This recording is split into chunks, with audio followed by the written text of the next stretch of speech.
Eric boss के room में पहुंच जाता है जहाँ पर वो कोर को उठाने वाला होता है। उसी वक्त उसके बाजू के ऊपर कुछ टेंटिकल्स आकर लिपट जाते हैं। वहाँ पर जो बॉस होता है उसका नाम टेंटिकल बीहोल्डर होता है और वो लेवल 45 का एक मॉन्स्टर है। एरिक ऊपर की तरफ देखता है तो वो ऊपर खड़ा होता है, बिल्कुल एक बॉल की तरह का मॉन्स्टर है। वो अपनी बॉडी के किसी भी हिस्से से टेंटिकल्स निकाल सकता है और यही उसकी स्पेशल पावर है। एरिक उसे देखकर काफी ज्यादा एक्साइटेड भी होता है और खुश भी होता है। एरिक को लगता है कि लेवल 45 के मॉन्स्टर को मारने पर शायद उसे कुछ एक्सपीरियंस पॉइंट्स मिल जाएं और वो लेवल 6 पर प्रमोट हो जाए, लेकिन उसने अपने टेंटिकल्स के साथ उसके दोनों बाजू और दोनों टांगों को बांध दिया हुआ है। एरिक कहता है अब मैं क्या करूंगा, इस मॉन्स्टर ने तो मेरे बाजू और टांगों को बांध दिया है। अगर मैंने यहाँ पर कोई गलती की तो ये मेरे पर अटैक करके मुझे मार डालेगा। उसी वक्त सामने का दरवाजा खुलता है और सामने से मिस्टर लाउड आ जाते हैं। मिस्टर लाउड कहते हैं फाइनली मैं बाहर निकल ही आया, अब मेरे पीछे कोई भी मॉन्स्टर नहीं है। वो वहीं पर खड़े हंस रहे होते हैं, जबकि बॉस और एरिक दोनों ही उसी की तरफ देख रहे होते हैं हैरान होकर कि इसको क्या हो गया है। एरिक मिस्टर लाउड को वहाँ पर देखते ही बहुत ज्यादा घबरा जाता है क्योंकि लास्ट टाइम इसी ने उसके अंडे फोड़े थे और इसे लगता है कि शायद वो इससे बदला ले। मिस्टर लाउड भी उसकी तरफ देखते हैं और कहते हैं कमीने लेवल 5 तुम यहाँ पर क्या कर रहे हो। एरिक और भी ज्यादा घबरा जाता है और कहता है लगता है कि मेरी आइडेंटिटी अब सभी को पता चल जाएगी। मिस्टर लाउड तो सभी को बता देंगे, हालांकि मैं सिर्फ एक लेवल 5 का हंटर हूँ। फिर मैं एक डंजन के अंदर कैसे आ गया, मैं बहुत ज्यादा स्ट्रॉन्ग हूँ और मैं दूसरी दुनिया से आया हुआ एक डीमन हूँ। एरिक सोच रहा होता है मुझे कोई ना कोई बहाना तो सोचना पड़ेगा वरना मिस्टर लाउड सभी को बता देंगे। एरिक जैसे कोई बहाना बनाकर मिस्टर लाउड को बताने लगता है, मिस्टर लाउड हंसना शुरू कर देते हैं और अपने उसी स्पेशल पोज में आ जाते हैं। लास्ट टाइम जो स्पेशल पोज उन्होंने यूज किया था वो हंसते हुए कहते हैं लगता है ये बॉस मॉन्स्टर तो बहुत ज्यादा पावरफुल है। जबकि एरिक सोच रहा होता है इसको क्या हो गया है, ये अचानक से फिर से उसी अपने अजीब से पोज में क्यों आ गया है। मिस्टर लाउड हंसते हुए उसकी तरफ इशारा करते हैं और कहते हैं बॉस मॉन्स्टर कहेंगे तुम्हें लगता है कि मैं बेवकूफ बन जाऊंगा, मुझे पता है कि इस तरह की डंजन के अंदर जो बॉस होते हैं वो स्पेशल पावर्स को यूज कर सकते हैं और हमारे डर को इस्तेमाल करते हुए अपने क्लोन्स बनाते हैं। तुमने मेरी पास्ट मेमोरीज के अंदर जानकर देखा होगा कि इस बंदे ने मेरे साथ कुछ बहुत ही बुरा किया है, इसीलिए तुमने इस बंदे की शक्ल लेकर मेरे सामने खड़े हो गए हो। मुझे पता है कि तुम ही बॉस मॉन्स्टर हो। मिस्टर लाउड एरिक को बहुत ज्यादा गलत समझ रहे हैं। मिस्टर एरिक को लग रहा है शायद ये बॉस मॉन्स्टर है जो कि इंसान की शक्ल में आ गया है, यानी एरिक की शक्ल में आया है। एरिक भी इस बात से बहुत ज्यादा हैरान होता है। मिस्टर लाउड कहते हैं हालांकि ये शक्ल बहुत ज्यादा भद्दी है और मुझे बिल्कुल भी पसंद नहीं है, कि तुम्हें क्या लगता है कि इस शक्ल में आओगे तो मैं डर जाऊंगा। सिर्फ एक हादसा था, ये लड़का मुझसे स्ट्रॉन्ग नहीं है, वक्त भी अगर मैं इसके ऊपर अटैक करता तो मैं इसको हरा सकता था। जबकि एरिक को भी मौका मिल गया है। एरिक कहता है ये अच्छा मौका है और वो हंसते हुए कहता है अब जबकि तुम्हें पता चल गया है मैं ही इस डंजन का बॉस हूँ, मैं किसी भी इंसान की शेप में आ सकता हूँ, तुम मेरा क्या करने वाले हो। जबकि एरिक सोच रहा होता है लगता है कि मैं बच गया हूँ, इसको मेरी आइडेंटिटी के बारे में नहीं पता चला और बाहर जाकर किसी को नहीं बताएगा। मिस्टर लाउड बड़ी स्पीड के साथ उस पर अटैक करने के लिए आगे बढ़ते हैं, जबकि रियल का बॉस ऊपर देख रहा होता है और कहता है यहाँ पर मुझे तो कोई सीरियसली ले ही नहीं रहा। तो वहीं पर अपनी बॉडी के अंदर से एक और टेंटिकल निकालता है और यहीं पर इसकी स्पीड के बारे में बताया जाता है कि ये मॉन्स्टर ये बहुत ही स्पीड के साथ अपने टेंटिकल्स को निकाल सकता है और इसकी स्पीड बहुत ज्यादा होती है और साथ साथ वो सेकंड्स भी दिखा रहे होते हैं। वो बॉस मॉन्स्टर अपने टेंटिकल को निकालता है और साथ ही मिस्टर लाउड के ऊपर अटैक करने लगता है। जैसे ही उसका टेंटिकल मिस्टर लाउड के ऊपर लगने लगता है उसी वक्त एक बड़ी स्पीड के साथ अपने हाथ को आगे बढ़ाता है और उसके टेंटिकल को पकड़ लेता है। जबकि मिस्टर लाउड की तलवारें दोनों ही एरिक की टांगों के नीचे होती हैं। वो उसकी टांगों के नीचे से ऊपर की तरफ उठाते हुए अपनी तलवारों से उसको काटने लगते हैं, लेकिन एरिक अपने आप को बचाने के लिए ऊपर की तरफ जंप कर जाता है और ऊपर जाकर सीधा उस मॉन्स्टर के साथ टकराता है। वो बॉस मॉन्स्टर क्योंकि एक बॉल की तरह है, एरिक उसके साथ जाकर टकराता है और बाउंस होकर फिर से नीचे की तरफ आ जाता है। एरिक कहता है मैंने वक्त पर जंप लगा दिया, नहीं तो उसकी तलवारों से मेरी पैंट फट जाती या कट जाती। एरिक वहाँ से सीधा नीचे ग्राउंड पर आता है। एरिक सोच रहा होता है ये मॉन्स्टर तो बहुत ज्यादा वीक है, मुझे तो लगा था काफी ज्यादा स्ट्रॉन्ग होगा। मिस्टर लाउड अभी भी उसके पीछे होते हैं। वो अपनी तलवार को घुमाते हुए उसके ऊपर अटैक करते हैं, लेकिन एरिक वहीं पर नीचे की तरफ झुक जाता है और अपने बाजू को सामने की तरफ करता है। उसके बाजू के ऊपर बॉस मॉन्स्टर ने अपने टेंटिकल को लपेटा होता है। जैसे ही एरिक का बाजू सामने की तरफ होता है बॉस को खिंचाव लगता है और वो खींचते हुए सामने वाली दीवार के साथ जाकर टकराता है। मिस्टर लाउड को ऊपर वाले असली बॉस के बारे में नहीं पता, एरिक को ये असली का बॉस समझ रहे हैं और उसी के ऊपर बार बार तलवार से अटैक कर रहे हैं। वो उसके ऊपर बार बार तलवार से अटैक करते हैं, जबकि एरिक अपने बाजू को कभी इस तरफ करता है और कभी दाईं तरफ कभी बाईं तरफ करता है। और ऊपर जो बॉस होता है उसने अपने टेंटिकल्स को क्योंकि उसके बाजू के ऊपर बांधा हुआ है वो बेचारा मुफ्त में ही मार खा रहा है। वो कभी दीवार के इस तरफ टकराता है तो कभी दूसरी तरफ। मिस्टर लाउड तो उसकी एक भी बात नहीं सुन रहे होते। एक सोच रहा होता है इससे पक्का कंफर्म है कि मैं ही मॉन्स्टर हूँ, इसीलिए मेरे ऊपर अटैक कर रहा है, जबकि वो अपना सारा का सारा गुस्सा इसके ऊपर उतार रहे हैं। मिस्टर लाउड कहते हैं तुम्हारी वजह से मेरी जिंदगी बर्बाद हो गई है, तुम्हारी वजह से मैं अपने ग्रुप में किसी को मुंह दिखाने के लायक नहीं रहा, तुम्हारी वजह से मेरे अंडे फूट गए और ये एक ऐसी बीमारी है दुनिया का कोई भी हीलर इसको हील नहीं कर पा रहा, और ऊपर से तुम्हारा और अतीसे का क्या रिलेशनशिप है, तुम दोनों में चक्कर चल रहा है। एरिक भी चिल्लाकर उसे कहता है हम दोनों का कोई भी चक्कर नहीं चल रहा, मुझे लड़के नहीं पसंद। मिस्टर लाउड चिल्लाकर उसे कहते हैं बस मर जाओ। साथ ही चिल्लाते चिल्लाते उनका चेहरा भी चेंज हो जाता है, वो बिल्कुल एक एक डीमन दिखना लग जाते हैं। एरिक भी ये देखकर काफी ज्यादा हैरान हो जाता है क्योंकि ऊपर वाला जो बॉस मॉन्स्टर होता है उसने अपने टेंटिकल से मिस्टर लाउड को कंट्रोल कर लिया होता है और वो उसकी बॉडी को पोजेस करने की कोशिश कर रहा है। वो उसे खींचते हुए पीछे की तरफ ले जाता है। उस मॉन्स्टर मिस्टर लाउड को कंट्रोल करते हुए बोलता है। वो उससे कहता है तुम्हारी हिम्मत कैसे हुई, यहाँ पर आने के बाद तुमने मुझे एक बॉल की तरह बार बार दीवारों के ऊपर पटका है, मैं इस बात का तुमसे बदला लूंगा। बॉस मॉन्स्टर एरिक से कहता है मैंने कुछ नोटिस किया है, तुम इस बंदे के ऊपर अटैक नहीं कर रहे, सिर्फ इसके अटैक्स को डॉज कर रहे हो। मुझे लगता है ये तुम्हारा साथी है या फिर तुम्हारा दोस्त है या फिर तुम्हारा गिल्ड मेंबर है, यहाँ पे जो तुम्हारा बॉस दा करीबी है, इसीलिए तुम इसके ऊपर अटैक नहीं कर रहे। और साथ ही वो बॉस मॉन्स्टर अपनी इंजेक्शन वाली नीडल्स को निकालता है टेंटिकल्स में और उन चारों नीडल्स को मिस्टर लाउड की बॉडी के अंदर दंसा देता है। इस तरह वो उसकी पूरी बॉडी को कंट्रोल कर सकता है। बॉस मॉन्स्टर एरिक से कहता है तुम इस बंदे को मुझे लगता है बहुत ज्यादा पसंद करते हो और इसको बचाना चाहते हो, लेकिन अब यही बंदा तुम्हें मारेगा जब ये मेरा एक डीमन बन जाएगा। जबकि एरिक भी अपनी तलवार को उठाता है पीछे करते हुए, वो एक स्विंग लगाने के लिए बिल्कुल रेडी है। एरिक उसे कहता है तुम चाहे तो इसको मार सकते हो, मुझे बस थोड़े से एक्सपीरियंस पॉइंट चाहिए। बॉस मॉन्स्टर भी इस बात से काफी ज्यादा हैरान हो जाता है और कहता है मुझे तो लगा था कि इसे इस बंदे की काफी ज्यादा फिक्र है। बॉस मॉन्स्टर कहता है अगर तुम वाकई में इस बंदे को बचाना चाहते तो फिर ठीक है, मैं इसे इस डंजन का खाना बना दूंगा। सबसे पहले मैं इसे एक मॉन्स्टर बनाऊंगा, ये तुम्हारे पर अटैक करेगा और तुम्हें मार डालेगा, और उसके बाद मैं इस बंदे को इस डंजन का मिड बॉस बना दूंगा और जितने भी इंसान यहाँ पर आया करेंगे ये उन सभी को मारने के बाद उन सभी की बॉडीज को खा जाएगा। लेकिन सबसे पहले अगर ये किसी की बॉडी को खाएगा तो वो तुम्हारी बॉडी होगी। मिस्टर लाउड के बाजू की तरफ दिखाते हैं तो उनका पूरे का पूरा बाजू मॉन्स्टर आर्म बन चुका होता है और वो काफी बड़ा हो जाता है और वो बड़ी स्पीड के साथ एरिक के ऊपर अटैक करने के लिए आगे बढ़ता है। टेंटिकल बीहोल्डर के बारे में बताया जाता है कि टेंटिकल बीहोल्डर बहुत ही पावरफुल मॉन्स्टर है। हालांकि इसके पास कोई भी स्पेशल अटैक नहीं है, लेकिन इसके साथ डील करना काफी ज्यादा ट्रिकी हो सकता है। ये बहुत ही स्पीड के साथ अपने टेंटिकल्स निकाल सकता है और इसके अलावा इसके पास कोई भी स्पेशल डिस्ट्रॉय करने वाला अटैक नहीं है। इसलिए ये ज्यादातर टीम मेंबर्स को अपना होस्टेज बनाते हैं और अपनी नीडल्स को उसकी बॉडी के अंदर इंजेक्ट करने के बाद उनको अपने लिए एक डीमन बना सकते हैं और उनसे अपने काम करवा सकते हैं। ये यहाँ पर डंजन में आने वाले इंसानों को ही अपने पैरासाइट्स को इंजेक्ट करने के बाद मॉन्स्टर बना देते हैं कि इनके लिए फाइट कर सकें। डंजन बॉस एरिक से कहता है मुझे नहीं लगता कि तुम चाहे कितने ही टफ क्यों ना हो, तुम हो तो एक इंसान ही जो कि बहुत ज्यादा इमोशनल होते हैं। तुम अपने इस दोस्त को भी अपनी तलवार से दो हिस्सों में नहीं काट पाओगे। और बिल्कुल ऐसा ही होता है, एरिक वाकई में उसको नहीं काट पाता। एरिक ने अपनी तलवार को रेडी किया होता है स्विंग लगाने के लिए, लेकिन जैसे मिस्टर लाउड जो कि मॉन्स्टर बने हुए हैं वो उसके ऊपर अटैक करते हैं, एरिक नीचे की तरफ झुकता है और अपनी तलवार को वैसे ही नीचे की तरफ स्विंग कर देता है। उसके ऊपर अटैक नहीं करता, उसने सिर्फ अपनी तलवार को नीचे की तरफ स्विंग किया है कि तलवार ग्राउंड के अंदर धंस जाती है। डंजन बॉस अभी भी उसी की तरफ देख रहा होता है और कहता है इस बंदे ने अपनी तलवार को कब स्विंग किया, ये तो इतनी दूर खड़ा है। साथ ही वो कहता है मुझे दो दो क्यों दिखाई दे रहे हैं। असल में उसकी तलवार के अंदर जो एयर प्रेशर निकला है इतना ज्यादा था कि उसने उस लेवल 45 के मॉन्स्टर को सेंटर से दो हिस्सों में काट दिया है। एरिक भी इस बात से काफी हैरान होता है और कहता है ये क्या हुआ, मुझे तो लगा था लेवल 45 का मॉन्स्टर बहुत ज्यादा स्ट्रॉन्ग होगा, लेकिन ये बेचारा तो ऐसे ही मर गया। बॉस मॉन्स्टर अभी भी बातें कर रहा होता है, हालांकि उसकी बॉडी दो हिस्सों में कट चुकी है। वो कहता है आखिर ये क्या चीज है, ये कोई इंसान नहीं, ये तो एक मॉन्स्टर है कि तलवार के अंदर से एयर प्रेशर इतना पावरफुल था कि उसने मेरी बॉडी को दो टुकड़ों में काट दिया है और यहाँ से नीचे ग्राउंड को भी काट दिया है। एरिक के पास फिर से कोई विंडो ओपन नहीं होती। एरिक कहता है ये क्या हुआ, मेरे पास कोई भी विंडो ओपन नहीं हुई। मुझे तो लगा था कि लेवल 45 के मॉन्स्टर को मारने पर कोई ना कोई विंडो ओपन होगी और मुझे एक्सपीरियंस पॉइंट्स मिलेंगे। लगता है कि ये वाला मॉन्स्टर भी बहुत ज्यादा वीक है, मुझे कोई लेवल 50 वाला मॉन्स्टर ढूंढना पड़ेगा। लेकिन एरिक के पास विंडो इसलिए ओपन नहीं हुई क्योंकि असल में डंजन का बॉस अभी तक मरा नहीं। उस बड़े से डंजन बॉस की बॉडी के अंदर डंजन बॉस असल में बहुत ही छोटा है, एक पंखों वाला छोटा सा मॉन्स्टर है जो कि उस डंजन बॉस के बॉडी के अंदर से निकलता और कहता है मुझे जल्दी से यहाँ से भागना होगा, इससे पहले कि ये लड़का इस कोर को उठा ले और ये डंजन गायब हो जाए। इस बंदे को इस बारे में बताना पड़ेगा। और जैसे ही वो उड़कर वहाँ से जाने लगता है उसी वक्त वो भी सामने वाली दीवार के साथ जाकर पटकता है और उसकी बॉडी भी फट जाती है क्योंकि एरिक ने दूर से एक छोटे पत्थर को उसकी तरफ फेंका होता है। एरिक कहता है मुझे लगा शायद कोई मॉन्स्टर है, लेकिन ये तो एक कीड़ा है। एरिक कहता है चलो अब वापस चलते हैं, नहीं लगता अब यहाँ पर कोई पावरफुल मॉन्स्टर होने वाला है। डंजन का रियल बॉस तो अभी मरा है। जैसे ही वो मरता है उसी वक्त उसके पास विंडो ओपन होती है और उस विंडो को देखकर एरिक बहुत ज्यादा हैरान हो जाता है। यहाँ पर हमें इस विंडो के बारे में नहीं बताया जा रहा कि असल में उसे क्या मिला है। एरिक को यहाँ पर एक्सपीरियंस पॉइंट्स मिलते हैं और वो भी काफी सारे एक्सपीरियंस पॉइंट्स होते हैं। नेक्स्ट सीन सुबह का दिखाया जाता है। सुबह के वक्त मिस्टर बुकी मैन अपने कैंप में से उठते हैं और बाहर निकलकर एक्सरसाइज कर रहे होते हैं। कहते हैं आज की सुबह तो काफी ज्यादा शानदार है और बहुत ही अच्छी धूप भी निकली है। मिस एरविन बाहर निकलती है और उससे कहती है भाई क्या तुमने एरिक को देखा है, मुझे वो दिखाई नहीं दे रहा, वो कहाँ पर चला गया, वो भी इतनी सुबह। बुकी मैन और एम्बर दोनों ही वहाँ पर एक्सरसाइज कर रहे होते हैं। बुकी मैन उसे कहते हैं मैंने उसको नहीं देखा। एम्बर उसे कहती है मुझे लगता है कि वो कहीं पर वॉशरूम करने के लिए गया होगा, ये सुबह सुबह वो और कौन सा काम करने के लिए जा सकता है। मिस एरविन कहती है हाँ वो जा सकता है, लेकिन उसका वेपन भी यहाँ पर नहीं है। और साथ ही मिस एरविन चिल्लाकर कहती है कहीं ऐसा तो नहीं कि वो वो रात के वक्त जंगल के अंदर चला गया होगा और किसी मॉन्स्टर ने उसको खा लिया है। इसी वक्त एरिक उसके पीछे से निकलता है और उसने अपने कंधे के ऊपर एक बड़ी सी मछली को उठाया होता है। इस एरविन उस मछली को देखकर चिल्लाना शुरू कर देती है। एरिक उनसे कहता है प्लीज मुझे माफ कर देना, लगता है मैंने आपको डरा दिया। और उससे पूछती है तुम अब तक कहाँ पर थे, सुबह सुबह तुम कहाँ पर उठकर चले गए थे, तुम्हारे साथ कुछ हुआ है? एरिक उसे कहता है नहीं मेरे साथ तो कुछ भी नहीं हुआ। साथ ही यहीं पर वो पिक्चर्स के जरिए से अपनी बैकग्राउंड स्टोरी बता रहा है कि उसके साथ क्या क्या हुआ है। तो यहीं पर बैक फ्लैश सीन उसी डंजन के अंदर का दिखाया जाता है। जब उसके पास विंडो ओपन होती है तो उसके पास विंडो ओपन होती है और उसे कहा जाता है तुम्हें 1 लाख पॉइंट्स मिले हैं लेवल 5 के टेंटिकल बीहोल्डर को मारने पर। जो एक्सपीरियंस पॉइंट्स मिलते हैं वो पूरे 1 लाख होते हैं। 1 लाख पॉइंट्स को देख के बोसदा हैरान होता है और कहता है मैं रॉक माउंटेन के अंदर था, वहाँ पर इस टेंटिकल मॉन्स्टर से बहुत ही पावरफुल वो हेल हाउंड थे, ये साइज में बोसदा बड़े थे, उसको मारने पर मुझे सिर्फ 258 ही एक्सपीरियंस पॉइंट्स मिला करते थे, लेकिन यहाँ पर सिर्फ एक को मारने पर मुझे 1 लाख पॉइंट्स मिले हैं। एरिक कहता है वहाँ पर मुझे सिर्फ 1100 पॉइंट्स की जरूरत थी लेवल 4 से लेवल 5 पर प्रमोट होने के लिए। एरिक बोसदा खुश हो जाता है और कहता है तो इसका मतलब तो ये हुआ अगर लेवल 5 के लिए मुझे 1100 पॉइंट्स की जरूरत है तो लेवल 6 के लिए मुझे 2200 पॉइंट्स की जरूरत होगी। 1 लाख पॉइंट्स के साथ तो मैं पता नहीं कितने ज्यादा लेवल्स को अप कर सकता हूँ। हो सकता है कि डायरेक्टली मेरा लेवल 100 पर चला जाए। वो अपने सिस्टम से पूछता है कि मुझे लेवल अप करने के लिए अभी और कितने ज्यादा पॉइंट्स की जरूरत है और उसके सामने एक बहुत ही लंबा सा फिगर होता है। वो उन सभी को काउंट करने के बाद बहुत सा हैरान हो जाता है और कहता है ये तो 54 बिलियन है, यानी कि अभी वो 5th लेवल पर है और 6th लेवल पर प्रमोट होने के लिए उसे 54 बिलियन पॉइंट्स की जरूरत है। यहाँ पर राइटर ने सीन को फनी बनाने के लिए एरिक को बहुत ही फनी सा चेहरे का लुक दे दिया है। यहीं पर पीछे की सिर्फ बैकग्राउंड ही चेंज की जा रही है, जबकि उन सारे पॉइंट्स को देखने के बाद एरिक के चेहरे के एक्सप्रेशंस बिल्कुल नहीं बदले, वो बिल्कुल वैसे के वैसे ही हैं। एरिक उन सारे पॉइंट्स को काउंट करने के बाद वहाँ से वापस उस पोर्टल के रास्ते से बाहर निकलता है। जैसे ही वो पोर्टल से बाहर की तरफ निकलता है वहाँ पर वही मॉन्स्टर बैठा होता है और वो एक मछली को खाने वाला होता है। एरिक उससे मछली को लेता है और वापस जंगल की तरफ आ जाता है और जंगल से वापस आने के बाद वापस कैंप में आता है जहाँ पर वो लोग उस मछली को पकाते हैं और एरिक को भी देते हैं, जबकि एरिक की हालत तो अभी बिल्कुल वैसी की वैसी है। बुकी मैन अपनी बहन से पूछता है क्या एरिक के साथ कुछ हुआ है? एरविन उसे कहती है मुझे नहीं पता, उसने कहा बिल्कुल ठीक है लेकिन शक्ल से लग तो नहीं रहा। एरिक को अब इस बात का अंदाजा हो चुका है कि वो कभी भी लेवल 6 पे प्रमोट नहीं हो सकेगा, क्योंकि यहाँ पर तो इतने पावरफुल मॉन्स्टर है ही नहीं जिनको वो मारकर 54 बिलियन पॉइंट्स हासिल कर सके। अब एरिक ने फिर से अपनी सिचुएशन को मान लिया है। एरिक कहता है मुझे लगता है मैं सारी की सारी जिंदगी रेथिना कॉन्टिनेंट में लेवल 5 पर ही बिताने वाला हूँ। फिर एरिक कहता है पूरा 1 हफ्ता गुजर चुका है और बुकी मैन की पार्टी को यहाँ पर और कोई भी मॉन्स्टर्स नहीं मिल रहे, साथे फॉरेस्ट के अंदर से कोई मॉन्स्टर बाहर नहीं निकल रहे, इसलिए हम सब लोग अपना सामान पैक कर रहे हैं ताकि हम लोग वापस जाएं और जाकर अपने सामान को बेच सकें। हम सभी लोग आनपोरे सिटी वापस जा रहे हैं। वो लोग एक घोड़ा गाड़ी के ऊपर बैठे होते हैं, लेकिन जैसे ही वो दरवाजे के बाहर पहुंचते हैं गार्ड्स उनको वहीं पर रोक लेते हैं और कहते हैं यहीं पर रुको। घोड़ा गाड़ी को चलाने वाला बूढ़ा बंदा होता है, वो उसे कहता है तुमने मुझे पहले कभी नहीं देखा, मैं हमेशा यहाँ पर आता जाता हूँ। वो गार्ड उसे कहता है लेकिन इंटर होने के लिए तुम्हें परमिट की जरूरत है। बूढ़ा आदमी उसे कहता है कौन सा परमिट, मुझे तो परमिट के बारे में पता भी नहीं है, सारी जिंदगी हो गई है मुझे यहीं पर घोड़ा गाड़ी चलाते हुए। गार्ड उसे कहता है अगर तुम्हारे पास परमिट नहीं है तो मैं तुम्हें अंदर जाने नहीं दे सकता, वापस चले जाओ। बूढ़ा आदमी उस गार्ड के साथ बहस करना शुरू कर देता है और कहता है तुम्हें जरा भी अंदाजा है कि मैं कब से इस घोड़ा गाड़ी को चला रहा हूँ, तब तुम्हारा बाप भी पैदा नहीं हुआ होगा। गार्ड उसे कहता है दादाजी प्लीज शांत हो जाएं, आनफॉरेस्ट सिटी का नया कानून है, आपको इसे फॉलो करना पड़ेगा। एरिक भी काफी ज्यादा हैरान होता है और बुकी मैन से कहता है हम लोग यहाँ पर अपने हंटर गिल्ड का लाइसेंस दिखाकर अंदर नहीं जा सकते।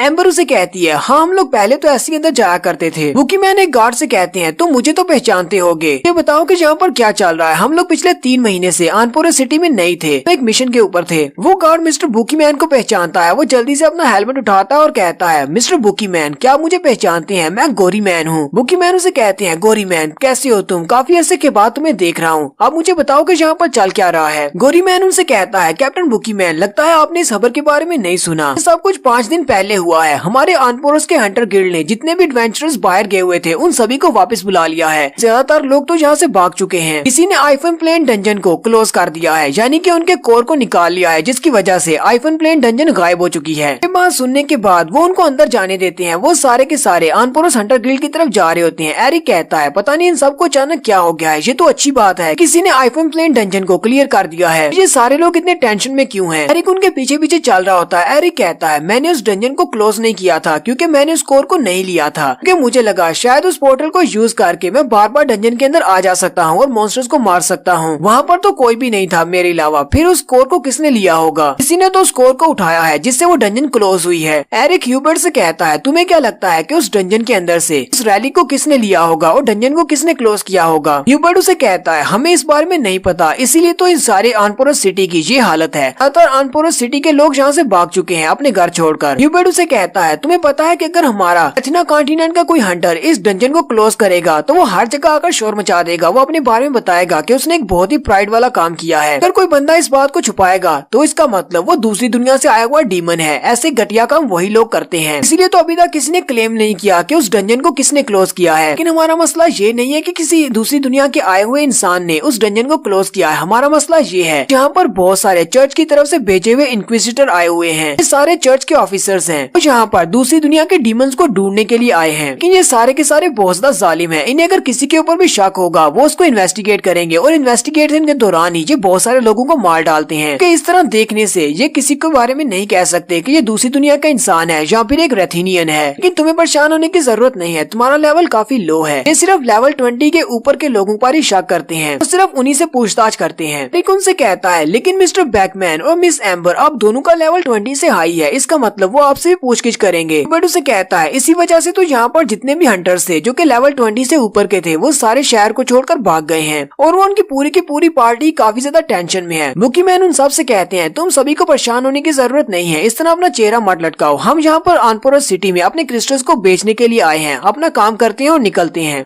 बुकी मैन के हाथ में क्रिस्टल्स वाला बैग होता है। वो कहता है ये सारे तो हंटर्स गिल्ड में जाकर बिकेंगे, जबकि एरिक के बैग के अंदर जितने भी मटेरियल्स रखे गए हैं वो सारे के सारे हमें दूसरी शॉप पर जाकर बेचना पड़ेंगे। उससे हमें जितना भी पैसा मिलेगा उसके बाद हम लोग सेलिब्रेट करेंगे क्योंकि एरिक ने अपने पहले मिशन को पूरा किया है। और इस बात से वो सारी काफी ज्यादा खुश हो जाते हैं। बुकी मैन एम्बर से कहते हैं एम्बर क्या तुम एरिक के साथ बाल्टन शॉप पर जाओगी जहाँ पर उसे जाकर मटेरियल्स को बेचना है। एरिक उनसे कहता है नहीं, इसकी जरूरत नहीं है, मैं अकेले वहाँ पर चला जाऊंगा, मुझे उस स्टोर के बारे में पहले से पता है वो कहाँ पर है, तुम सब लोग गिल्ड में चले जाओ, जाकर अपने क्रिस्टल्स को बेचो। एम्बर एरिक से कहती है लेकिन एरिक तुम्हें तो मार्केट प्राइस के बारे में भी नहीं पता, तुम वहाँ पर जाकर चीजों को कैसे बेचोगे। बुकी मैन कहते हैं उसे जाने दो, वहाँ पर जाकर पता चल जाएगा कि किस आइटम की कितनी ज्यादा प्राइस है। एरिक बहुत ज्यादा खुश होता है और कहता है मेरे बैग में जितने भी मटेरियल्स हैं मुझे लगता है वो बहुत ज्यादा वैल्यूएबल है। वो बाल्टन शॉप के ऊपर जाता है जहाँ पर एक बूढ़ा आदमी होता है, लेकिन वो बूढ़ा आदमी उससे माल खरीदने से मना कर देता है। एरिक उसे कहता है लेकिन ऐसा क्यों, तुम उससे माल क्यों नहीं खरीद रहे। मिस्टर बाल्टन उसे कहते हैं क्या तुम्हें दिखाई नहीं देता इस वक्त शहर की हालत कैसी है, मैं तुमसे ये सारे मटेरियल्स कैसे खरीद सकता हूँ। जब तक ये सारी इंक्विजिशन खत्म नहीं हो जाती, चर्च वाले लोग वापस नहीं चले जाते, मैं यहाँ पर अपनी दुकान को बंद रखने वाला हूँ, मैं कोई भी चीज नहीं बेचूंगा। अगर उन्होंने मुझे इन्वेस्टिगेट किया तो मैं भी सब में फंस जाऊंगा। और दूसरी बात, ज्यादातर लोग तो यहाँ पर शहर को छोड़कर भाग चुके हैं, तुम्हें क्या लगता है मैं इन सारी चीजों को बेचकर घाटा क्यों खाऊंगा, आखिर मैं इनको बेचूंगा किसको, कोई खरीदारी नहीं है। उस डंजन के क्लोज होने की वजह से अब यहाँ पर इस शहर में कोई भी नहीं आएगा, कि उस डंजन की वजह से यहाँ पर अक्सर हंटर आया करते थे, मॉन्स्टर्स को मारने के बाद यहाँ पर चीजें बेचते थे। एरिक उसकी बात को समझता है, वो उसे कहता है हाँ मुझे पता है कि ये बात तुम ठीक कर रहे हो, लेकिन क्या तुम इस बार कुछ कर नहीं सकते, क्या तुम इसको हमसे खरीद नहीं सकते, तो सिर्फ इसी बार खरीद लो, हमें कुछ पैसे मिल जाएंगे। एरिक अपने पास से कुछ मॉन्स्टर्स के पंजे निकालता और कहता है प्लीज खरीद लो ना, चलो ठीक है आधे पैसे दे देना। तो उसे कहता है नहीं, वो उसे कहता है चलो आधे से भी आधे दे देना। मिस्टर बाल्टन उसे कहते हैं लगता है कि तुम बहरे हो, मैं तुमसे ये नहीं खरीदने वाला, जाओ यहाँ से। मिस्टर बाल्टन उसे अभी कुछ समझाने लगते हैं इंक्विजिटर के बारे में। उसी वक्त एक चर्च का ऑफिसर पीछे आकर खड़ा हो जाता है, उसे देखकर बहुत सा घबरा जाते हैं। वो ऑफिसर उनसे कहता है तुम लोग अपनी बात को कंटिन्यू करो क्योंकि मैं लेट आया हूँ, इसलिए मैं लाइन में लग सकता हूँ। यहाँ पर इंक्विजिटर का लफ्ज यूज किया गया है, मैं इसको ऑफिसर ही कहूंगा। मिस्टर बाल्टन उसको देखकर चिल्लाना शुरू कर देते हैं और कहते हैं ये तो चर्च ऑफ डार्कनेस का ऑफिसर है। ऑफिसर बाल्टन से कहता है तुम्हारा बहुत बहुत शुक्रिया जो तुमने मुझे यहाँ पर इंट्रोड्यूस करवा दिया। एरिक भी उसकी तरफ घूर घूर कर देख रहा होता है और कहता है क्या वाकई में ये एक चर्च का भेजा हुआ ऑफिसर है, और साथ ही वो सोच रहा होता है आखिर इसका लेवल क्या है, लेकिन वो उसके लेवल की तरफ नहीं देख पा रहा होता। वो ऑफिसर उससे कहता है लगता है कि तुम्हारे पास कुछ बहुत ही अच्छा मटेरियल है जो तुम यहाँ पर बेचने के लिए आए हो, और वो बड़ी स्पीड के साथ एरिक के बिल्कुल मुंह के सामने आकर खड़ा हो जाता है। एरिक भी इस बात से काफी हैरान होता है। वो ऑफिसर एरिक से कहता है क्या हुआ, तुम्हारे चेहरे के एक्सप्रेशंस देखकर तो लगता है जैसे तुम मेरे लेवल को देख नहीं पा रहे, और वाकई में एरिक उसके लेवल को नहीं देख पा रहा। वहाँ पर अनमेजरेबल लिखा आ रहा होता है, यानी कि उसके लेवल को मेजर नहीं किया जा सकता। एरिक उसे कहता है मुझे नहीं पता कि तुम किस बारे में बात कर रहे हो, मैं इस तरह देखकर तुम्हारा लेवल कैसे बता सकता हूँ, ताकि जितने भी दूसरी दुनिया के इंसान हैं वो किसी को भी देखकर उसका लेवल दिखा सकते हैं क्योंकि उनका सिस्टम उन्हें पहले से दिखा देता है। साथ ही एरिक सोच रहा होता है लगता है ये बहुत ज्यादा स्ट्रॉन्ग है, ये सिर्फ पलक झपकने की स्पीड से मेरे सामने आकर खड़ा हो गया, स्पीड भी बहुत ज्यादा है। ऑफिसर एरिक के सामने खड़ा हो जाता है और उससे कुछ सवाल पूछता है। वो उसे कहता है तुम्हारा कद तो बहुत ज्यादा लंबा है, मैं जहाँ भी जाता हूँ मेरा कद उनसे लंबा होता है। एरिक कहता है अब इसमें मैं क्या कर सकता हूँ, बॉडी ही ऐसी है। ऑफिसर कहता है मुझे देखने के बाद तुम इतने घबरा क्यों गए हो। एरिक कहता है क्या मुझे नहीं घबराना चाहिए। ऑफिसर उसे कहता है अगर तुम घबरा गए थे तो तुम पीछे क्यों नहीं हटे, तुम अपनी जगह पर क्यों खड़े हो। एरिक कहता है अगर मैं डर के पीछे हटता हूँ तो फिर तुम मेरा पीछा करोगे। ऑफिसर उसे कहता है तुम कौन से गॉड पर बिलीव करते हो। एरिक उसे कहता है मैं रिलीजियस नहीं हूँ, मैं किसी भी गॉड को नहीं मानता। ऑफिसर कहता है तुम्हें कौन सी फेरी टेल बहुत ज्यादा पसंद है। एरिक कहता है क्योंकि मैं एक अनाथ बच्चा हूँ इसलिए मैंने कभी भी कोई फेरी टेल नहीं सुनी। ऑफिसर उसे कहता है तुम एक छोटे से गाँव से यहाँ पर आए हो और तुम ऊपर से अनाथ हो, तुम्हारे पेरेंट्स के बारे में किसी को नहीं पता, तुम एक हंटर हो, तुम बहुत ज्यादा सस्पिशियस हो,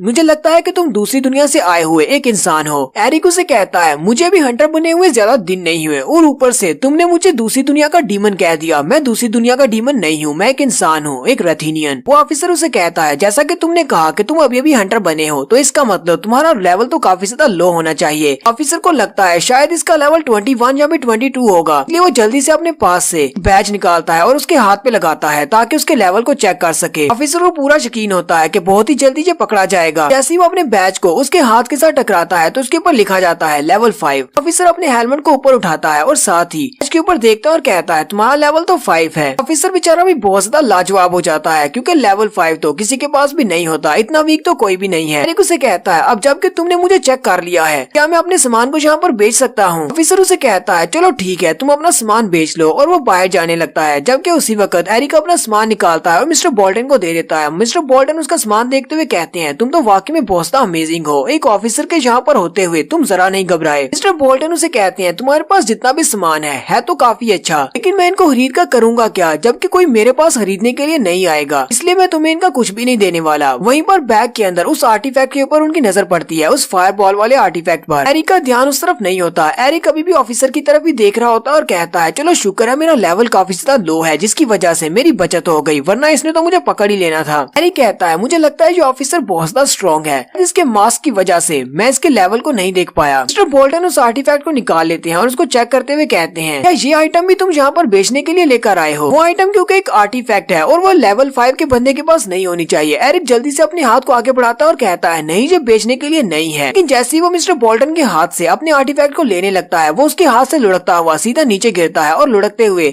उस ऑफिसर के पैरों में जाकर गिरता है और वो ऑफिसर वहीं पर रुकता है और उस आर्टिफैक्ट को अपने हाथ में उठा लेता है और उसके उठाते हुए कहता है अब इसके बारे में तुम क्या एक्सप्लेन करोगे। इस आर्टिफैक्ट को देखकर तो लगता है कि ये एक बहुत ही स्पेशल और पावरफुल आर्टिफैक्ट है, एक लेवल 5 के पास इस तरह का आर्टिफैक्ट नहीं होना चाहिए। मिस्टर बोल्टन ये देखते ही वहाँ से भाग जाते हैं। जबकि एरिक सोच रहा होता है अब मैं यहाँ पर कौन सा बहाना बनाऊं, मुझे तो लगा था कि मुझे चेक कर लिया और ये यहाँ से चला जाएगा, अब क्या करूँ, अब इसको क्या बताऊँ, क्या मैं इसे ये कह दूं कि मुझे इस बारे में नहीं पता, ये मुझे रास्ते में मिला था। ऑफिसर आगे बढ़ता है और उसे कहता है एक लेवल 5 का हंटर कभी भी एक डंजन के अंदर नहीं जा सकता, ये आर्टिफैक्ट बहुत ज्यादा कीमती है इसलिए इसको अपने पास संभाल कर रखो वरना कोई भी इसको चोरी कर लेगा। एरिक इस बात से काफी ज्यादा हैरान होता है, वो इतनी आसानी से इस बात को कैसे मान गया कि ये मैं नहीं लेकर आया, फिर किसी ने मुझे बेचने के लिए दिया है। इस साथ ही वो ऑफिसर एरिक से कहता है अब जबकि तुमने कहा है कि तुम अभी अभी एक हंटर बने हो तो मैं तुम्हें एक कहानी सुनाता हूँ। यहाँ पर मुझे विक्रम वेदा मूवी की याद आ गई, वो भी ऐसे ही कहता है जहाँ पर ऋतिक रोशन सैफ से कहता है एक कहानी सुनोगे, ये भी एंड पर इससे सवाल भी पूछेगा, बिल्कुल वही स्टोरी है इसलिए मुझे ये वाली मूवी स्पेशल याद आई है। तो यहाँ पर वो ऑफिसर कहानी सुनानी शुरू करता है। वो उसे कहता है 15 साल पहले की बात है, एक मैरिड कपल था।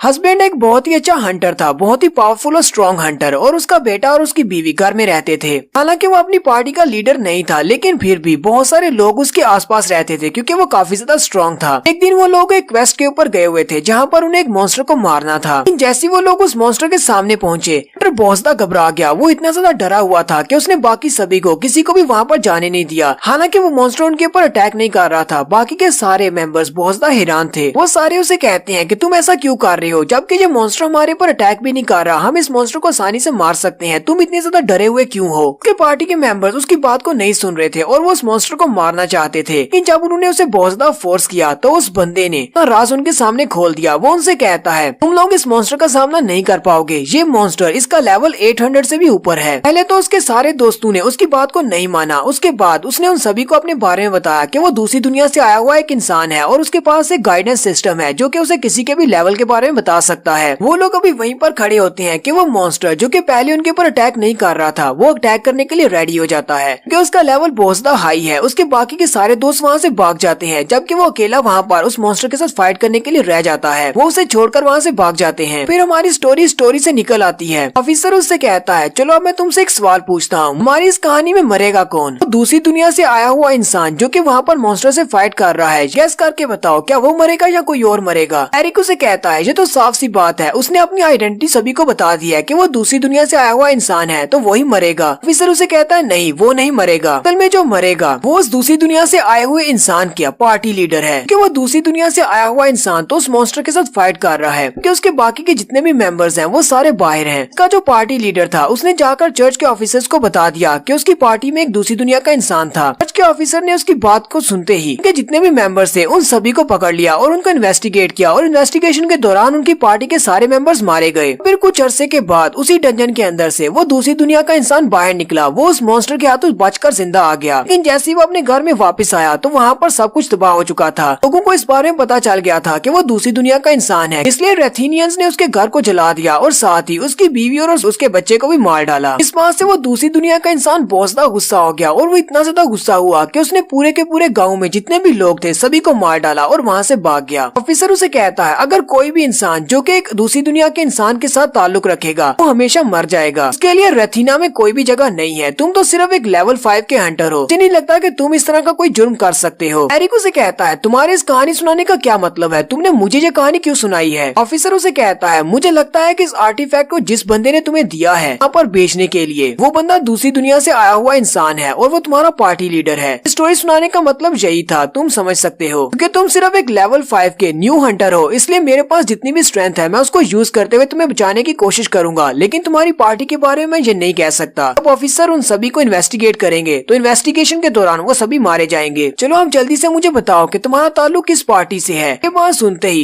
एरिक उसके ऊपर पंच मारने के लिए जल्दी से आगे बढ़ता है। एरिक को लगता है इसको यहीं पर मार देता हूँ कि बुकी मैन और बाकी सभी को बचाया जा सके, लेकिन जैसे ही वो उसे पंच मारने लगता है ऑफिसर भी जल्दी से पीछे की तरफ घूमता है। उसी वक्त वहाँ पर अतीसी आ जाता है। वो आते ही ऑफिसर से कहता है इस ऑफिसर इस लड़के को माफ कर दें, लगता है कि आपने कुछ गलत समझ लिया है, इसीलिए मुझे यहाँ पर पर्सनली आना पड़ा, आपको सारी बात एक्सप्लेन करता हूँ। एरिक अतीसे से कहता है अतीसे तुम यहाँ पर क्या कर रहे हो, तुम्हें पता है ना ये बहुत ज्यादा डेंजरस है। वो उसकी तरफ घूमता है, चिल्लाकर उसे कहता है तुम बेवकूफ कहेंगे, तुम्हारी बॉडी छोटी तो इतनी अच्छी है लेकिन तुम बिल्कुल भोले हो, तुम्हें यहाँ पर इन चीजों को बेचने के लिए भेजा था, लेकिन तुम यहाँ पर क्या कर रहे हो, इतनी ज्यादा लेट क्यों हो? मुझे लगता है कि ये सारी मेरी गलती है, मुझे तुम्हारे हाथ में इस कीमती आर्टिफैक्ट को देना ही नहीं चाहिए था। एरिक भी उसे चलाता हुआ देखकर बहुत ज्यादा घबरा जाता है और वहीं पर एक छोटे बच्चे की तरफ बैठ जाता है। ऑफिसर अतीसे से पूछता है तुम कौन हो? अतीसे आगे बढ़ता है और उस ऑफिसर से कहता है प्लीज मुझे माफ करना, मैं अपना इंट्रोडक्शन लेट करवा रहा हूँ। वो अपने पास से एक बैच निकालता है और कहता है मेरा नाम अतीसे बेनिस्टर है और मैं बेनिस्टर फैमिली का 37th हेड हूँ। ऑफिसर उसके बैच को चेक करने के बाद कहता है तुम लोग तो ड्रैगन हंटर बेनिस्टर फैमिली से हो, मैंने तो सुना था कि तुम्हारी फैमिली खत्म हो चुकी है, लेकिन तुम तो मेरे सामने खड़े हो और तुम्हारा बैच भी वाकई तुम्हारे पास है। लगता है किसी ने ये वैसी बात उड़ा दी होगी कि बेनिस्टर फैमिली खत्म हो चुकी है। अतीसे उसे कहता है हाँ ये काफी ज्यादा मुश्किल है, लेकिन फिर भी मैं पूरी कोशिश कर रहा हूँ कि अपनी फैमिली की प्राइड को वापस रिस्टोर किया जा सके। ऑफिसर उसे कहता है बेनिस्टर सर आपके सामने मैं इस मास्क को नहीं उतार सकता क्योंकि मैं ऑफिशियल बिजनेस पर हूँ, ऐसे क्या आप मुझे बताएंगे कि इस लड़के के साथ आपका क्या ताल्लुक है? अतीसे ऑफिसर से कहता है ये मेरा नौकर है, मैंने कुछ ही दिन पहले इसको हायर किया था, वैसे इसकी बॉडी शॉडी तो काफी ज्यादा अच्छी है लेकिन ये दिमाग से पैदल है, बहुत ज्यादा बोला है, इसलिए इसको कुछ भी समझ नहीं आती। एरिक भी उसकी बात सुन के हैरान होता है और कहता है ये मुझे अपना नौकर कह रहा है, लगता है ये मेरी हेल्प कर रहा है। अतीसे आगे बढ़ता है और कहता है मैंने इसको कहा था कि मेरे लिए एक आर्टिफैक्ट लेकर आए कि मैं मैजिक रिसर्च करना चाहता हूँ। ऑफिसर उससे कहता है तो इसका मतलब तुम भी मैजिक आर्टिफैक्ट्स के ऊपर रिसर्च कर रहे हो? एरिक कहता है मुझे वैसे इन दोनों की बातें तो समझ नहीं आ रही, लेकिन मुझे लगता है कि मुझे भी इनकी स्टोरी के अंदर अपना हिस्सा डालना पड़ेगा। एरिक आगे बढ़ता है और कहता है प्लीज मास्टर मुझे माफ कर दें। अतीसे जल्दी से उसे पीछे की तरफ मोड़ लेता है और कहता है तुम्हारी एक्टिंग बहुत ज्यादा बुरी है। फिर वो उससे कहता है मुझे भी अपनी जाकर रिसर्च भी करनी है, इसलिए मैं यहाँ से जा रहा हूँ, और साथ ही वो उसे कहता है डार्कनेस आपको प्रोटेक्ट करे। ऑफिसर उसे कहता है डार्कनेस आपको भी प्रोटेक्ट करे, ये उनका कोई स्लोगन होगा उनके टेम्पल का। एरिक और अतीसे वहाँ से आगे बढ़ जाते हैं। एरिक उसे कहता है तुम्हारा बहुत बहुत शुक्रिया, तुमने मेरी हेल्प की। अतीसे उसे कहता है दोबारा कभी भी किसी के सामने एक्टिंग करने की कोशिश मत करना, तुम्हारी एक्टिंग बहुत ज्यादा बुरी है। वो दोनों चलते हुए जा रहे होते हैं। एरिक अपने उस आर्टिफैक्ट को अपने बैग में रख रहा होता है और उसे कहता है दिन के लिए मुझे माफ कर दो, उस दिन जब मैंने तुम्हें जंगल में देखा था मुझे लगा शायद तुम बहुत ज्यादा सस्पिशियस पर्सन हो। अतीसे उसे कहता है मेरी बॉडी का कौन सा पार्ट तुम्हें सस्पिशियस लगता है? ऑफिसर अभी भी उन दोनों की तरफ ही देख रहा होता है। वो उन दोनों से कहता है, वैसे तुम्हारा ये आर्टिफैक्ट ये कौन सी पावर वाला आर्टिफैक्ट है, इसकी स्पेशल एबिलिटी क्या है? एरिक को तो आर्टिफैक्ट के बारे में पता है कि इसकी स्पेशल पावर क्या है, अतीसे को नहीं पता। एरिक कहता है इसकी स्पेशल पावर फायर बॉल्स है, जबकि अतीसे कहता है इसकी स्पेशल पावर इलेक्ट्रिक है। यहाँ पर इन दोनों के बयान आपस में मैच नहीं हो रहे और वो दोनों एक दूसरे की तरफ देखते हैं और कहते हैं लग गई बात। ऑफिसर उनकी बात सुनने के बाद उनसे कहता है, प्लीज मुझे माफ करना, लेकिन मुझे लगता है कि तुम दोनों को मेरे साथ जेल में चलना होगा। और साथ ही वो अपनी पावर्स को रिलीज करते हुए उनके इर्द गिर्द विंड का एक बड़ा सा गहरा बना लेता है। एरिक अतीसे से कहता है, क्या है ये कोई विंड मैजिक है? ये तो हवा बहुत ज्यादा तेज है। अतीसे उसे कहता है, नहीं, मुझे यहाँ पर माना की पावर महसूस नहीं हो रही, लगता है ये इसकी कोई स्पेशल पावर है। मुझे लगता है कि ये कोई मैजिशियन है, इसके पास हीलिंग पावर्स हैं। ये मैजिक से नहीं बल्कि हीलिंग पावर से विंड को क्रिएट कर रहा है। और ये कोई आम सा मैजिशियन नहीं बल्कि ये एक स्पिरिट मैजिशियन है। एक उसकी बात सुनने के बाद कहता है, लगता है ये बहुत ही हाई लेवल का स्पिरिट मैजिशियन है, इसके साथ फाइट करना बिल्कुल भी आसान नहीं होगा। और अगर मैं अपनी फुल स्ट्रेंथ के साथ इसके साथ फाइट करूंगा तो इसे पता चल जाएगा कि मैं दूसरी दुनिया से आया हुआ इंसान हूँ। ऑफिसर ने हवा की एक बड़ी सी दीवार बनाई होती है और वो उस गहरे के अंदर खड़ा होता है। उन दोनों से कहता है, मैं पता चल ही गया होगा कि ये एक हीलिंग मैजिक है। अगर मैं यहाँ पर तुम दोनों के बाजू और टांगे भी काट देता हूँ तब भी तुम दोनों जिंदा रहोगे, मरोगे नहीं। लेकिन अगर तुम लोग मेरी बात मानो तो चुपचाप मेरे साथ अपनी टांगों पर चलकर चर्च चलो, जहाँ पर जाकर हम लोग तुम्हें इन्वेस्टिगेट करेंगे। जब एरिक को लगता है कि यहाँ से निकलने का और कोई भी रास्ता नहीं है और उसकी वजह से अतीसे बेचारा मुफ्त में ही फंस गया है, आगे बढ़ता और सोच रहा होता है तो यहाँ पर और कोई रास्ता नहीं है और मुझे बुकी मैन की टीम को भी बचाना है, तो फिर ठीक है, मुझे अपने आप को इनके हवाले करना ही पड़ेगा। एरिक आगे बढ़ता है और उन सब से कहता है,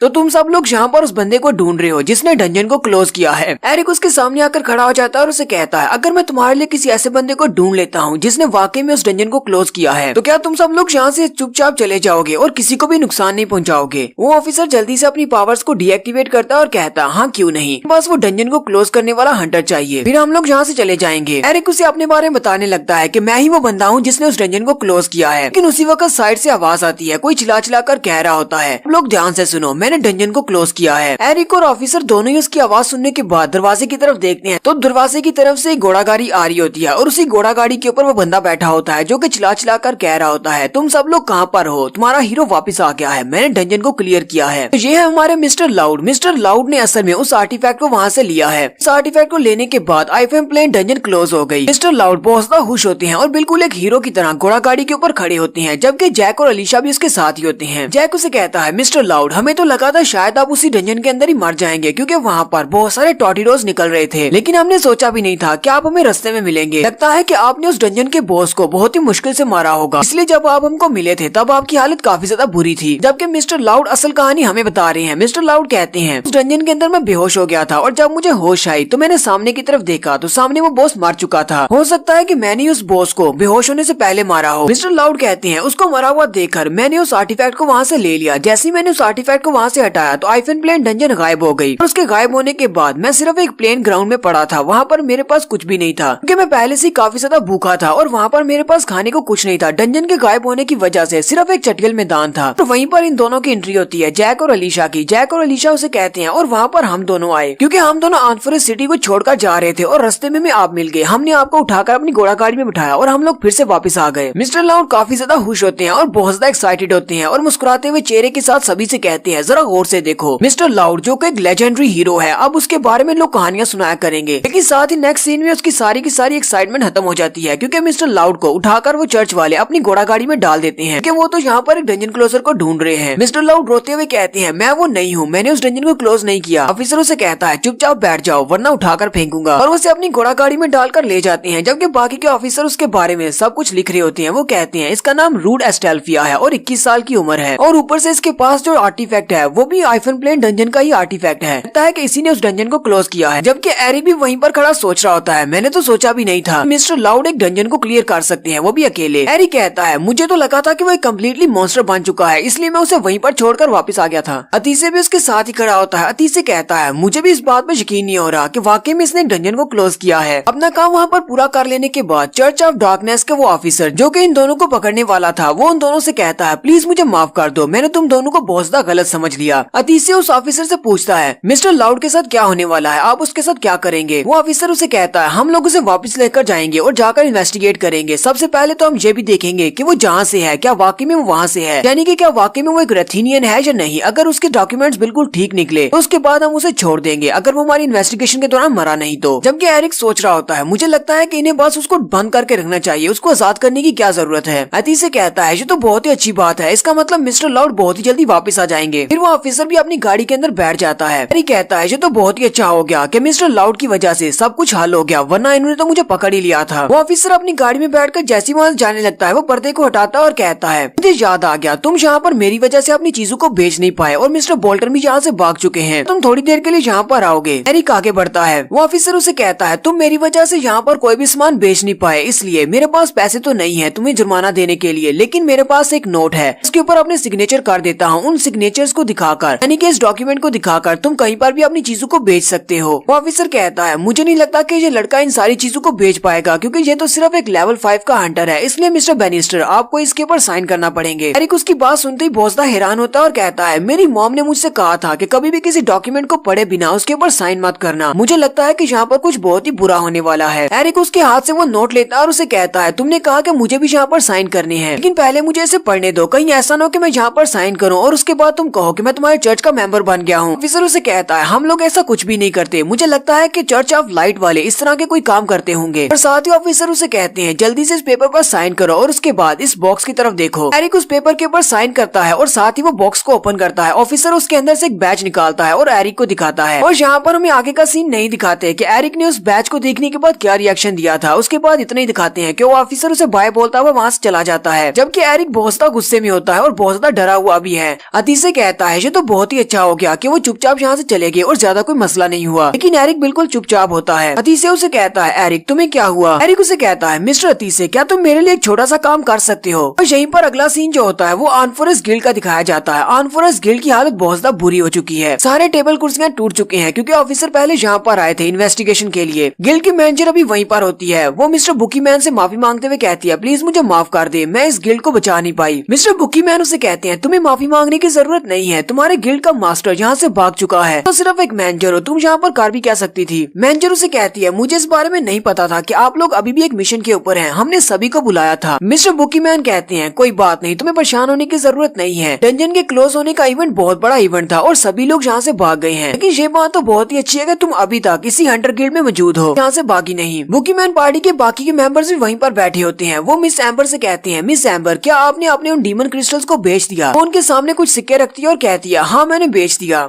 ह्यूबर्ट उन कॉइन्स को गिनता और कहता है ये तो सिर्फ 5 सिल्वर कॉइन्स हैं, इनसे तो हमें खाना भी नहीं मिलेगा, हमारे पास जितने भी क्रिस्टल्स थे क्या वो सारे के सारे 5 सिल्वर कॉइन्स के बने हैं। एम्बर उसे कहती है इस गिल्ड वालों के पास सिर्फ इतने ही पैसे थे जो उन्होंने हमें दे दिए हैं। ह्यूबर्ट और एरविन दोनों ही उसकी बात सुनकर बहुत ज्यादा चौंक जाते हैं और कहते हैं तुम्हारी इस बात का मतलब क्या है। एम्बर बहुत ज्यादा गुस्सा हो जाती है और कहती है अगर गिल्ड का मास्टर मेरे हाथ में लग गया तो मैं उसे मार डालूंगी, क्योंकि ये सब कुछ उसकी वजह से हुआ है। वो यहाँ से सारे का सारा पैसा लेकर भाग गया है। उसने बाकी के सभी को इन्फॉर्म किया सिवाय हमारे, क्योंकि उसे पता था कि हम लोग वापस आएंगे तो हम लोग उसको पकड़ लेंगे, वो गिल्ड का पैसा लेकर यहाँ से नहीं भाग पाएगा, इसलिए उसने हमें बताया नहीं। बुकी मैन आगे बढ़ते हैं और उनको चीयर करने के लिए बियर का कप उठाकर लाते हैं और कहते हैं इसी बात पर हम लोग एक एक बियर का कप पीते हैं, ये बिल्कुल फ्री है। एम्बर चिल्लाकर कहती है तुम्हें इस वक्त भी मजाक सूझ रहा है, हम लोग बियर का कप कैसे पी सकते हैं, तुम्हें पता है कि हमारा ये गिल्ड बैंकरप्ट हो चुका है, हमारे पास जरा भी पैसा नहीं है, अगर हमारे गिल्ड के पास पैसा नहीं होगा तो हमें कमीशन कहाँ से मिलेगा। मिस्टर बुकी मैन वहीं पर बैठ जाते हैं और एम्बर से कहते हैं एम्बर क्या तुम्हें याद है 20 साल पहले क्या हुआ था। वो उसे कहती है क्या हुआ था 20 साल पहले। मिस्टर बुकी मैन कहते हैं 20 साल पहले जब मैं यहाँ पर था और मैंने तुमसे कहा था कि मैं इस गांव को प्रोटेक्ट करना चाहता हूँ, तब यहाँ पर कोई भी डंजन नहीं थी और न ही हमारा ये हंटर गिल्ड हुआ करता था, लेकिन फिर भी मैंने बहुत सारे मॉन्स्टर्स को मारा और इस गाँव के लोगों को बचाया और तुमने भी मेरा साथ दिया। एम्बर उसे कहती है हाँ मुझे याद है, मैंने बहुत बार तुम्हारी जान बचाई है। बुकी मैन उसे कहते हैं इस बात से फर्क नहीं पड़ता कि यहाँ पर कोई गिल्ड है या नहीं, पैसों के लिए मॉन्स्टर्स को मारा जा सकता है या नहीं, अगर तुम मेरे साथ हो मैं बिल्कुल ठीक हूँ। एम्बर भी शर्माते हुए कह रही होती है हाँ 20 साल पहले जब मैंने तुम्हें पहली बार देखा था मुझे उसी वक्त तुमसे प्यार हो गया था, लेकिन तुमने कभी भी मेरी फीलिंग्स को समझा ही नहीं, इसीलिए पिछले 20 साल से मैं अभी तक सिंगल हूँ। बुकी मैन चिल्लाकर उसे कहते हैं ये तुम किस बारे में बात कर रही हो, मैं कुछ और बात कर रहा हूँ। एम्बर शर्माते हुए कहती है अच्छा ठीक है, मुझे लगा शायद तुम किसी और बारे में बात कर रहे हो। बुकी मैन उसे कहता हाँ तुम्हारी ये बात बिल्कुल ठीक है, पिछले 20 साल से तुम अभी तक सिंगल हो, मुझे लगता है कि मैंने तुम्हें समझने में बहुत ज्यादा देर कर दी। उसी वक्त पीछे से ह्यूबर्ट निकलता है और उनके सीन को खराब करते हुए कहता है बुकी मैन यहाँ पर देखो कुछ स्नैक्स हैं, लेकिन मिस एम्बर बहुत ज्यादा गुस्सा हो जाती हैं और अपने नाइफ को उसकी तरफ फेंकते हुए कहती हैं तुम्हें भी अभी बीच में अपनी टांग अड़ाना थी। फिर वो बुकी मैन से कहती है बुकी मैन मुझे लगता है कि हमें इस सब के बारे में बाद में बात करनी चाहिए, पहले हम लोग एरिक के मिशन को पूरा करने वाली पार्टी मना लेते हैं। बुकी मैन उसे कहता है ठीक है, पहले एरिक को यहाँ पर आ लेने दो, उसके बाद करते हैं। फिर सब लोग उनके पास जो कुछ भी होता है बचा कुचा खाना, उसके साथ वो पार्टी की तैयारी करते हैं। वो लोग काफी ज्यादा खुश होते हैं कि उसी वक्त दरवाजे के बाहर से उन्हें पता चलता है कोई अंदर आने वाला है। वो सारे दरवाजे की तरफ देखते हैं, उन्हें लगता है कि शायद एरिक आ रहा है, लेकिन वो वहाँ पर अतीसे को देखकर बहुत ज्यादा हैरान हो जाते हैं। अतीसे बेचारे की हालत काफी ज्यादा बुरी होती है क्योंकि अतीसे ने एरिक का बैग उठाया होता है और वो बैग बहुत ज्यादा भारी होता है। एरिक तो उसे बड़ी आसानी से उठा सकता है, लेकिन वो उसको नहीं उठा पा रहा होता। मिस्टर बुकीमैन उसे कहते हैं, तुम यहाँ पर क्या कर रहे हो और ऊपर से तुमने एरिक का बैग क्यों उठाया हुआ है। अतीसे आगे बढ़ता है और अपनी कांपती हुई आवाज के साथ कहता है, प्लीज मेरी हेल्प करो, और फिर वो वहीं पर गिर जाता है जबकि बैग भी उसके ऊपर ही गिरता है। मिस्टर बुकीमैन भागते हुए आगे बढ़ते हैं और कहते हैं, अतीसे क्या तुम ठीक हो। वो उसके ऊपर से बैग को उठाते हैं और फिर उसको वहीं पर बिठा देते हैं। अतीसे उनसे कहता है, लगता है कि एरिक बहुत ज्यादा स्ट्रॉन्ग है जो इतना भारी बैग उठा सकता है। मिस्टर बुकीमैन काफी ज्यादा हैरान परेशान होते हैं और वो अतीसे से कहते हैं, अतीसे जल्दी से बताओ तुम ये बैग लेकर क्यों आए हो और एरिक कहाँ पर है, उसके साथ क्या हुआ है। एरविन कहती है, बैग के अंदर कोई भी मटेरियल नहीं है। बुकीमैन कहते हैं, बैग के अंदर का सारा सामान कहाँ पर है और एरिक कहाँ पर है। अतीसे उनसे कहता है, एरिक ने मुझे ऐसा करने के लिए कहा था, इसलिए मैं बैग यहाँ पर लेकर आया हूँ। एम्बर उस बैग की अभी भी जांच कर रही होती है। वो बुकीमैन से कहती है, बुकीमैन जल्दी से यहाँ पर आओ और आकर देखो, यहाँ पर इस बैग के अंदर बहुत सारा पैसा रखा हुआ है। ह्यूबर्ट कहता है, यहाँ पर और भी बहुत सारे बैग्स हैं, हर बैग के अंदर 1000 एक्स हैं, कि यहाँ पर टोटल 10 बैग्स हैं, इसका मतलब ये टोटल 10,000 एक्स हैं। ये बात सुनते ही वो सारे की सारी बहुत ज्यादा हैरान हो जाते हैं और लोग ये देखकर बहुत ज्यादा हैरान होते हैं और कहते हैं, क्या तुम लोगों ने इतना ज्यादा सामान बेचा है जो तुम्हें इतने ज्यादा पैसे मिले हैं।